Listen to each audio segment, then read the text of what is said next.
Hi ಎಲ್ಲರಿಗೂ ನಮಸ್ಕಾರ. Welcome back to archae ಪಯಣ. ಇವತ್ತು ಕ್ವಿಕ್ ಆ್ಯಂಡ್ ಈಸಿಯಾಗಿ ಮಾಡ್ಕೋಬೋದಂತಹ ಹೆಲ್ದಿ ಟಿಫನ್ ರೆಸಿಪಿ. ಟಿಫನಾಗೂ ಮಾಡ್ಕೋಬೋದು ಅಥವಾ ನೈಟ್ ಡಿನ್ನರ್ಗೆ ಈಸಿಯಾಗಿ ಮಾಡ್ಕೊಬೋದು.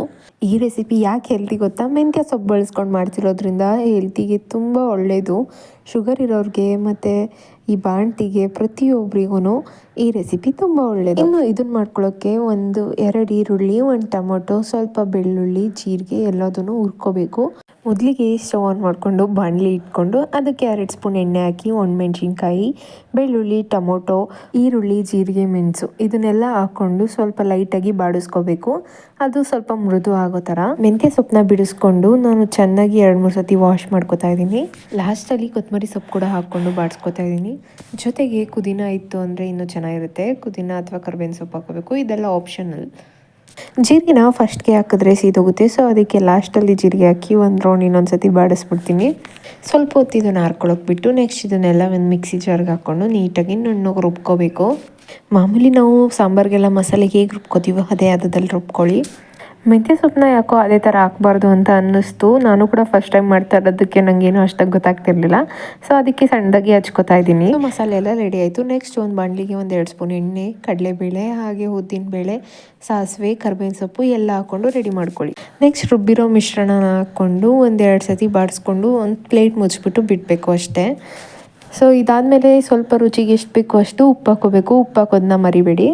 ಸೊ ಖಾರ ಕಮ್ಮಿ ಇತ್ತು ಅಂದರೆ 2 ಸ್ಪೂನು ಸಾಂಬಾರು ಪುಡಿ ಹಾಕೋಬೇಕು. ಒಂದೇ ಚಿಟಿಕೆ ಅರಿಶಿನ ಪುಡಿ ಹಾಕೊಳ್ಳಿ. ಸೊ ಒಂದು 5 ನಿಮಿಷ ಇದನ್ನು ಮುಚ್ಚಿಟ್ರೆ ಸಾಕು, ನಮ್ಮ ರೆಸಿಪಿ ರೆಡಿ ಆಗುತ್ತೆ. 5 ಮಿನಿಟ್ಸ್ ಆದಮೇಲೆ ಓಪನ್ ಮಾಡಿದ್ರೆ ಎಣ್ಣೆ ಸಪ್ರೇಟು, ನೀರು ಸಪ್ರೇಟ್ ಈ ಥರ ಆಗಿರುತ್ತೆ. ಸೊ ಇದು ಬೆಂದಿದೆ ಅಂತ ಅರ್ಥ. ಇದು ಚಪಾತಿಗೆ, ರೊಟ್ಟಿಗೆ, ಅನ್ನಕ್ಕೆ ಎಲ್ಲದಕ್ಕೂ ಮ್ಯಾಚ್ ಆಗುತ್ತೆ. ತುಂಬ ಚೆನ್ನಾಗಿರುತ್ತೆ, ಹೆಲ್ತಿಯಾಗಿರುತ್ತೆ. ತಿಂಡಿ ತಿಂದು ನಾವು ಪಾಪುಗೆ ಆಧಾರ್ ಕಾರ್ಡ್ ಮಾಡಿಸೋಣ ಅಂತ ಹೊರಟ್ವಿ. ಲಾಸ್ಟ್ ಟೈಮ್ ನಾವು ಆಧಾರ್ ಕಾರ್ಡ್ ಮಾಡ್ಸೋಕೆ ಹೋಗಿದ್ವಿ ಅಂತ ನೋಡಿದಿರೋ 3 ಮಂತ್ಸ್ ಬ್ಯಾಕ್. ಸೊ ಆವಾಗ ಸ್ವಲ್ಪ ರಿಜೆಕ್ಟ್ ಆಗಿತ್ತು. ಅದಕ್ಕೋಸ್ಕರ ಮತ್ತೆ ಮಾಡಿಸ್ತಾ ಇರೋದು. ಹಾಗೆ ಅಲ್ಲಿ ಜನ ಜಾಸ್ತಿ ಇದ್ರು ಅಂತ ಮಾಸ್ಟರ್ಸಿಗೆ ಕಾಲೇಜ್ ಹುಡ್ಕೋಣ ಅಂತ ಹೋಗಿದ್ವಿ.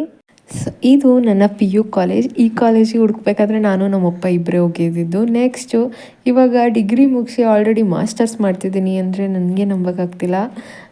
ಸೊ ಅದನ್ನೆಲ್ಲ ಅದಕ್ಕೆ ನಾನು ರೆಕಾರ್ಡ್ ಮಾಡ್ಕೊಂಡಿದ್ದು ನಿಮ್ಮೊಟ್ಟಿಗೆ ಶೇರ್ ಮಾಡೋಣ ಅಂತ ಅಂದ್ಬಿಟ್ಟು. ಇನ್ನು ಈ ಕಾಲೇಜ್ಗೆ ನಾನು ಸುಮಾರು ಸತಿ ಬಂದಿದ್ದೀನಿ. ಸುಮಾರು ಸತಿ ಬಂದಾಗಲೂ ಯಾವಾಗಲೂ ಅನ್ಸೋದೇನೆಂದರೆ ನಾನು ಯಾವಾಗ ಈ ಕಾಲೇಜ್ ಜಾಯ್ನ್ ಆಗ್ತೀನಿ ಅಂತ ಅನ್ನಿಸ್ತಿತ್ತು. ಸೊ ಅದಕ್ಕೋಸ್ಕರನೇ ನಾನು ನಮ್ಮಮ್ಮ ನನ್ನದು PU ಆಗಿದ ತಕ್ಷಣ ಬಂದಿದ್ವಿ ಜಾಯ್ನ್ ಆಗೋಣ ಅಂತ ಅಂದ್ಬಿಟ್ಟು. ಬಟ್ ಆವಾಗ ನನಗೆ ಓಡಾಡೋಕ್ಕೆ ತೊಂದರೆ ಆಗ್ತಿತ್ತು. ಲೈಕ್ ನಮ್ಮೂರಿಂದ ಇಲ್ಲಿಗೆ ಬಸ್ ಕೂಡ ಇರಲಿಲ್ಲ. ಸೊ 2-3 ಬಸ್ ಕ್ಯಾಚ್ ಮಾಡ್ಕೊಂಡು ಇಲ್ಲಿಗೆ ಬರಬೇಕಲ್ಲ ಅನ್ನೋ ಒಂದೇ ರೀಸನ್ಗೆ ನಾನು ಈ ಕಾಲೇಜ್ನ ಬಿಟ್ಟಿದ್ದೆ. ಇನ್ನೇನು ಅಡ್ಮಿಷನ್ ಆಗಲೇಬೇಕು, ಅಪ್ಲಿಕೇಶನ್ ಫಾರ್ಮ್ ಎಲ್ಲ ತೊಗೊಂಡು, ಬಟ್ ಲಾಸ್ಟ್ ಮೂಮೆಂಟಲ್ಲಿ ಬೇಡ ಅಂತ ಬಿಟ್ಟಿದ್ದು ನಾನು. ನಮ್ಮನೆ ಹತ್ರನೇ ಕಾಲೇಜ್ ಆಯ್ತಲ್ವ, ಅದು ಹೆಂಗೋ ಇದೆ, ಚೆನ್ನಾಗಿದೆ ಅಂತ ಅಂದ್ಬಿಟ್ಟು ಅಲ್ಲಿ ಜಾಯ್ನ್ ಆಗಿದ್ದು. ಮತ್ತು ಇನ್ನೊಂದು ಫೀಸ್. ಸೊ ನಾವು ಫೀಸ್ಗೋಸ್ಕರನೂ ಕೂಡ ಈ ಕಾಲೇಜ್ನ ಚೂಸ್ ಮಾಡ್ಕೊಂಡಿಲ್ಲ. ಬಟ್ ಇವಾಗ ನಾನು ಇದೇ ಕಾಲೇಜ್ ಬೇಕು ಅಂತ ಹುಡುಕೊಂಡು ಬಂದಿದ್ದೀನಿ. ನೋಡೋಣ ಜಾಯ್ನ್ ಆಗ್ತೀನೋ ಇಲ್ವೋ ಮುಂದಿನ ದಿನಗಳಲ್ಲಿ ನಿಮಗೆ ಗೊತ್ತಾಗುತ್ತೆ. ಸೊ ಎಂಕ್ವೈರಿ ಎಲ್ಲಿ ಮಾಡಬೇಕು ಅಂತ ಗೊತ್ತಾಗ್ತಿರ್ಲಿಲ್ಲ. ಅದಕ್ಕೋಸ್ಕರ ನಾವು ಒಬ್ರ ಹತ್ರ ಕೇಳಿಕೊಂಡು ಇಲ್ಲಿ ಅಂತ ಗೊತ್ತಾಯಿತು. ಸೊ ಇಲ್ಲಿಗೆ ಬಂದ್ವಿ. ಇಲ್ಲಿ ನೋಡಿದ್ರೆ ಆಲ್ರೆಡಿ ವೆಲ್ಕಮ್ ಟು ಫ್ರೆಶರ್ಸ್ ಅಂತ ಹಾಕಿದ್ದಾರೆ. ಇನ್ನು ನಮ್ಮ ಪಪ್ಪು ಅಂತೂ ಮನ್ಗಿದ್ಲು, ಬಟ್ ಕಾಲೇಜ್ ಎಂಟ್ರಿ ಆಗ್ತಿದ್ದಂಗೆ ಇದ್ಬಿಟ್ಲು. ಆಲ್ರೆಡಿ ವೆಲ್ಕಮ್ ಅಂತ ಬೋರ್ಡ್ ಕೂಡ ಹಾಕಿದ್ದಾರೆ. ಸೊ ಇಲ್ಲಿ ಎಂಕ್ವೈರಿ ಎಲ್ಲ ಮುಗಿಸ್ಕೊಂಡು ನಾವು ಮನೆ ಕಡೆ ಹೊರಟ್ವಿ. ಮನೆಗೆ ಬಂದು ಮಾಮೂಲಿ ಇನ್ನೇನಿದೆ ಪಾಪು ಜೊತೆ ಆಟ ಆಡೋದು. ನಮ್ಮ ದಿನ ಹೀಗೆ ಕಳೆದೇ ಹೋಯ್ತು. ಆನೆ ಬಂತೊಂದಾನೆ, ಯಾವೂರಾನೆ? ಮೈಸೂರಾನೆ. ಇಲ್ಲಿಗ್ಯಾಕೆ ಬಂತು? ದಾರಿ ತಪ್ಪಿ ಬಂತು. ಎಲ್ಲಿ ಗಗಗ್ ಬಂತು? ಮೈಸೂರು ಗಗಗ್ ಬಂತು. ಆನೆ ಓಯ್, ಏನು ಮಾಡ್ತಿರೋದು ಮೇಡಮು? ಪಾಪು ಜೊತೆ ಆಟಾಡ್ಕೊಂಡು ಟೈಮ್ ಹೋಗಿದ್ದೆ ಗೊತ್ತಾಗಿಲ್ಲ. ಸೊ ಅದಕ್ಕೆ ಆಮೇಲೆ ಸಂಜೆ ಆಗೋಗಿತ್ತು. ಮಳೆ ಬೇರೆ ಲೈಟಾಗಿ ಬರ್ತಿತ್ತು. ಅದಕ್ಕೆ ಅಂತ ಬ್ರೆಡ್ ರೋಸ್ಟ್ ಮಾಡ್ಕೊಳ್ಳೋಣ, ಹೇಗಿದ್ರು ಅಮ್ಮ ಕೆಲಸದಿಂದ ಬರ್ತಾರಲ್ಲ ಅವ್ರಿಗೂ ಮಾಡ್ಕೊಟ್ಟಂಗೆ ಆಗುತ್ತೆ ಅಂತ ಬ್ರೆಡ್ ರೋಸ್ಟಿಗೆಲ್ಲ ರೆಡಿ ಮಾಡಿಕೊಂಡೆ.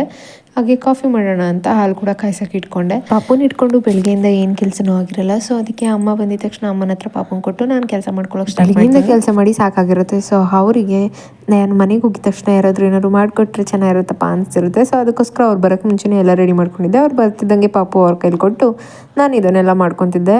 ಒಂದು ಸೈಡ್ ಇದನ್ನೆಲ್ಲ ಅಡುಗೆ ಮನೇಲಿ ಮಾಡಿಕೊಂಡು ಹಾಗೆ ಕಸ ಗುಡಿಸ್ಕೊಂಡು ನೆಲ ಒರೆಸ್ಕೊಂಡು ಬಂದೆ. ಇತ್ತೀಚಿಗೆ ನನ್ನ ಬ್ಲಾಗ್ಸಲ್ಲೆಲ್ಲ ನೋಡ್ತಾನೆ ಇರ್ತೀರಾ ಬ್ರೆಡ್ ರೋಸ್ಟ್ ಜಾಸ್ತಿ ಆಗಿದೆ ಅಂತ. ಬಿಕಾಸ್ ಬಂಟ್ ಮನೆ ಅಂದಮೇಲೆ ಅವರು ಬ್ರೆಡ್ಗಳನ್ನ ತಂದು ಕೊಡ್ತಿರ್ತಾರೆ. ಅದನ್ನೆಲ್ಲ ಸುಮ್ಮನೆ ನಾವು ಅಷ್ಟಾಗಿ ಏನು ಹಚ್ಕೊಂಡು ತಿನ್ನಲ್ಲ. ನನಗೆ ಕಾಫಿ ಬಿಸ್ಕೆಟ್ ಅಷ್ಟೇ ತಿನ್ನೋಕೆ ಇಷ್ಟ ಆಗೋದು.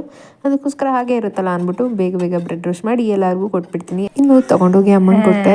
ಯಾಕೆ ವಾಯ್ಸ್ ಓವರ್ ಕೊಡ್ತಾ ಇದ್ದೀನಿ ಅಂದರೆ ಅಷ್ಟಾಗಿ ವಾಯ್ಸ್ ಕ್ಲಿಯರಾಗಿ ರೆಕಾರ್ಡ್ ಆಗಿಲ್ಲ, ಅದಕ್ಕೋಸ್ಕರ ಅಷ್ಟೇ. ನೈಟ್ ಊಟಕ್ಕೆ ಚಪಾತಿ ತೊಂಡೆಕಾಯಿ ಪಲ್ಯ. ಇದಾಗಿತ್ತು ನನ್ನ ಇವತ್ತಿನ ವ್ಲಾಗ್. ಇಷ್ಟ ಆಗಿದ್ರೆ ಲೈಕ್ ಮಾಡಿ, ಶೇರ್ ಮಾಡಿ, ಸಬ್ಸ್ಕ್ರೈಬ್ ಮಾಡ್ಕೊಳ್ಳಿ. ತೊಂಡೆಕಾಯಿ ಪಲ್ಯ ಅಂತೂ ಸಖತ್ತಾಗಿತ್ತು. ಅದರ ರೆಸಿಪಿ ನಾನು ವೀಡಿಯೋ ಮಾಡ್ಕೋಬೇಕು ಅಂದ್ಕೊಂಡಿದ್ದೆ, ಬಟ್ ಮಾಡೋಕ್ಕಾಗಲಿಲ್ಲ. ಸೂಪರಾಗಿತ್ತು. Next time